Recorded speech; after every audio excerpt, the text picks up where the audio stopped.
The jury in the Philip Polkinghorne murder trial has listened to 7 weeks of evidence. Meth use, sex workers, the testimony of first responders and the expert opinions of pathologists.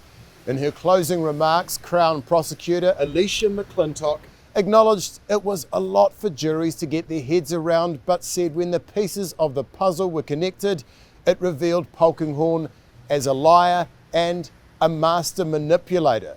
And it pointed to one thing: murder. Crown says once you fit everything together here, you are able to be sure that suicide can be excluded. This was murder. She urged jurors not to determine the case on risk factors, statistics and probabilities regarding suicide. There is an arrogance in Dr. Polkinghorne, I suggest, that you should not underestimate. The Crown case is that he has taken his wife's life and he has blamed her for it.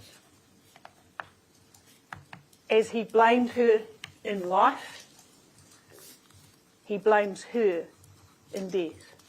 She restated the importance of Polkinghorne's double life, emphasising his obsession with one sex worker in particular, Madison Ashton. His two worlds, the one with his wife and the one with Madison Ashton and the problematic methamphetamine habit, they were always going to collide at some point. And collide they did on the night of 4 April 2021. Miss Hannah's death was the result of that, but not by her own hand, by the hand of her husband. She said her love for her husband was not in dispute. She was not a woman who had given up. She was a woman whose husband was giving up on her. McClintock pointed to other irregularities. Pauline Hannah, who always made notes, did not leave a suicide letter. She left notes for anything. If you do anything for her, she thanked you and bought a note. Always notes, always notes. When police arrived at the couple's home, they found Hannah's room in a mess, which the Crown says was evidence of a struggle. The top sheet of her bed was missing. Suicidal woman, one of her last acts alive, she's become oddly concerned about sheets because the top sheet's missing. Concerned about sheets, but only one sheet. Makes no sense. McClintock then pointed to what she said was the most important bit of evidence jurors had heard. This testimony came from Pauline Hannah's friends. The single most significant piece of evidence in this trial, I suggest, is that Dr. Polkinghorne had tried to strangle Pauline Hannah before. She told her best friends, the Reardons, about it. It's a hugely significant piece of evidence. Why? Because Pauline Hannah died from neck compression. She argued the pathology evidence is important, but that the case doesn't have to be proven on pathology. And she questioned claims by a defence pathologist that if Hannah was strangled, you'd expect to see obvious injuries on her neck. But you need to remember, he doesn't want it to look like he's killed her.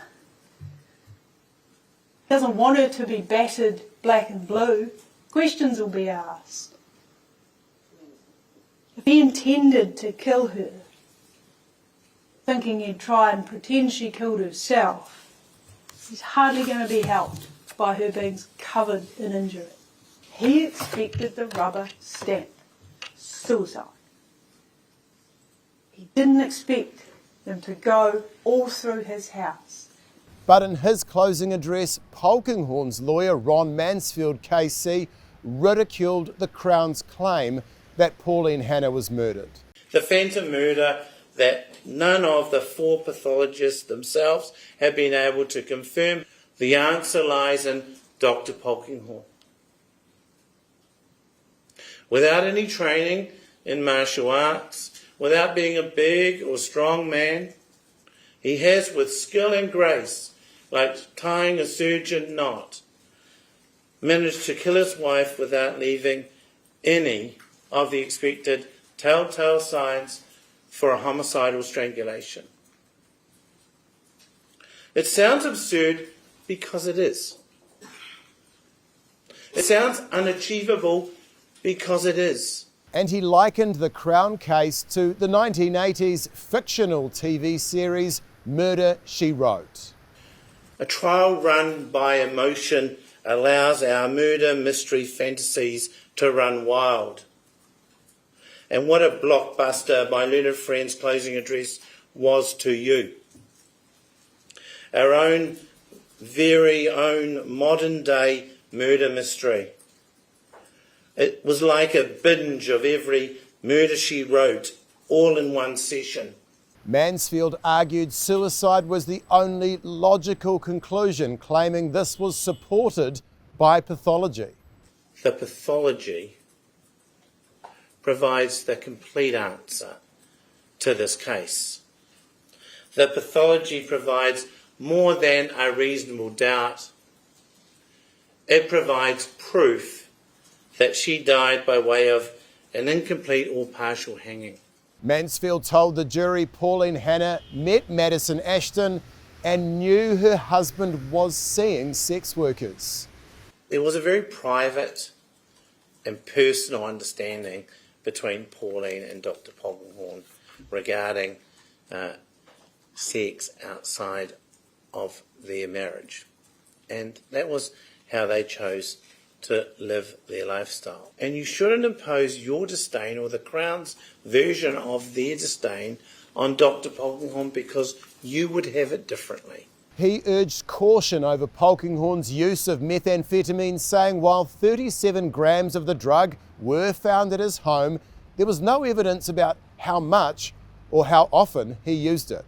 His use of methamphetamine is being deliberately overstated by the Crown in this trial to somehow justify why he might be the villain and why he might resort to violence, homicidal violence on this occasion.